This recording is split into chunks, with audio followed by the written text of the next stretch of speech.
Anda mau restock barang tetapi tidak tahu dokumen apa saja yang harus dipersiapkan? Nah, penasaran? Oke, simak video berikut ini.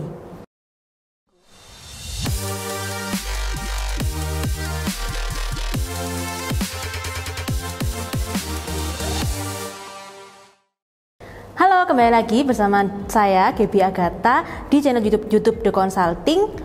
Pada kesempatan kali ini saya akan membahas mengenai bagaimana cara pendokumentasian bukti-bukti transaksi terkait dengan persediaan barang dagang. Karena seperti yang kita ketahui ya, persediaan ini merupakan salah satu aset perusahaan yang sangat-sangat berpengaruh bagi sebuah perusahaan, dan karena mutasi atau keluar masuknya persediaan ini sangat cepat, maka kita perlu untuk benar-benar menjaga atau mengarsip bukti-bukti yang terkait dengan transaksi persediaan. Sebelum saya membahas materi ini lebih lanjut, jangan lupa untuk like, komen, dan subscribe video-video dari kami, karena dari like dan share kalian juga video-video kami bisa tersebar dan bermanfaat buat teman-teman dan pebisnis di luar sana.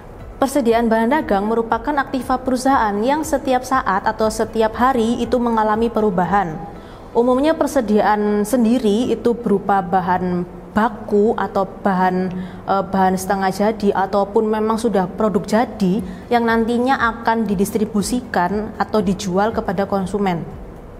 Nah, karena memang persediaan tadi merupakan aset yang berharga dan memang jumlah dari persediaan ini tidak sedikit, maka perlu untuk pengontrolan dan penataan dengan baik, terutama untuk setiap bukti-bukti transaksi yang berkaitan dengan persediaan. Nah, di dalam akuntansi itu pencatatan bukti-bukti persediaan ada beberapa jenis, yaitu sebagai berikut. Yang pertama yaitu dokumen pada saat melakukan pembelian.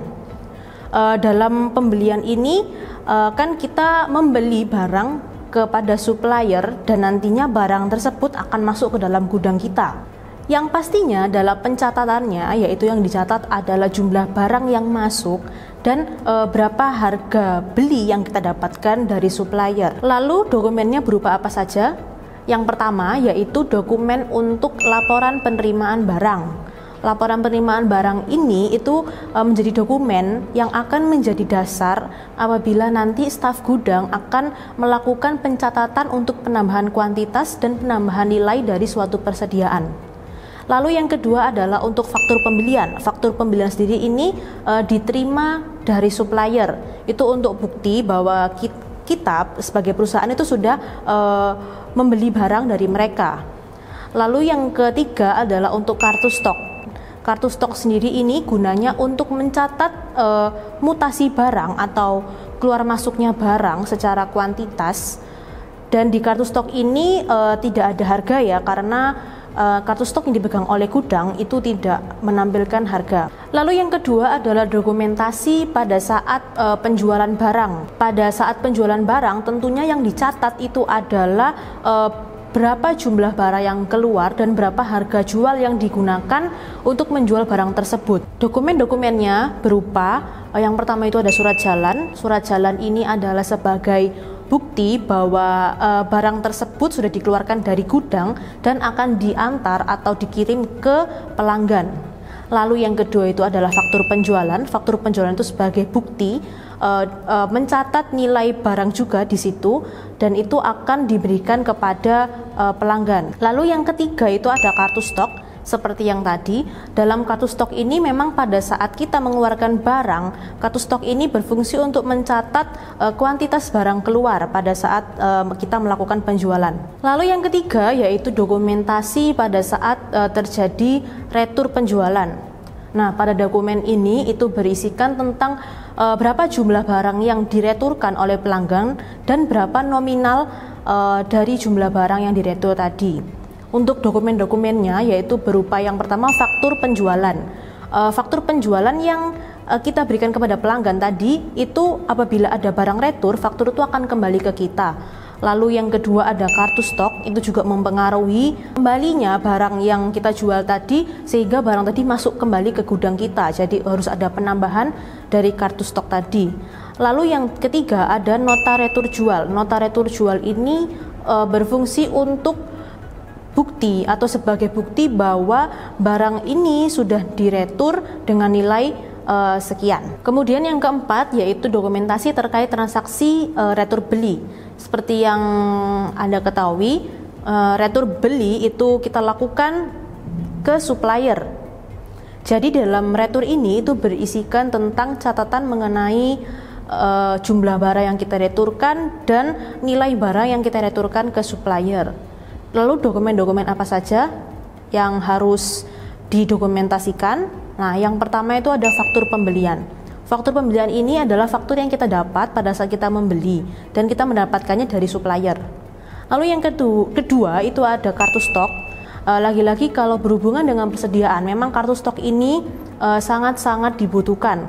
Karena pada saat terjadi transaksi retur beli ini, kartu stok akan mengurangi persediaan kita atau persediaan kita akan keluar dan persediaan tadi itu akan dikembalikan ke supplier. Lalu yang ketiga itu ada nota retur beli.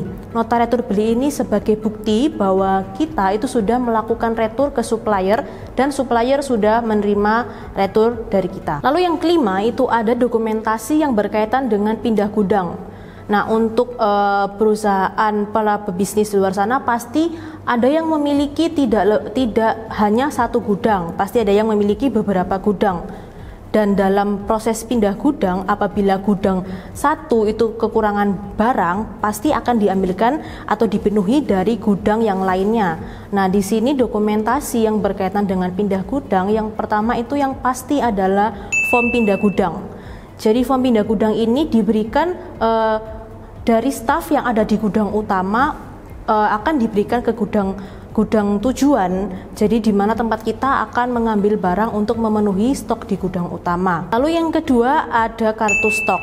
Nah, meskipun tidak ada transaksi atau hanya sekedar pindah gudang, tetapi kartu stok itu harus selalu diupdate karena setiap gudang itu memiliki kartu stok yang berbeda-beda.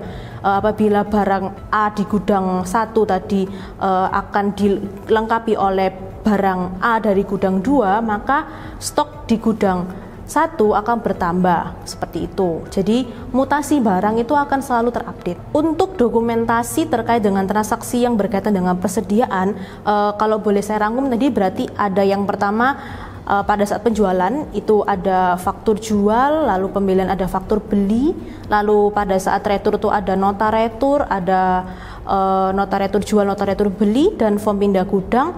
Lalu yang selalu ada itu adalah yang pasti adalah kartu stok. Karena memang kartu stok itu sangat dibutuhkan untuk mencatat setiap mutasi persediaan barang yang kita miliki. Oke, itu tadi penjelasan mengenai pendokumentasian transaksi yang berkaitan dengan persediaan. Untuk teman-teman yang sudah menonton video ini, jangan lupa untuk like, komen, dan subscribe, ataupun bisa share ke teman-teman kalian. Semoga video kali ini bisa bermanfaat dan bisa berguna buat teman-teman semua. Oke, sampai jumpa di video berikutnya. Terima kasih.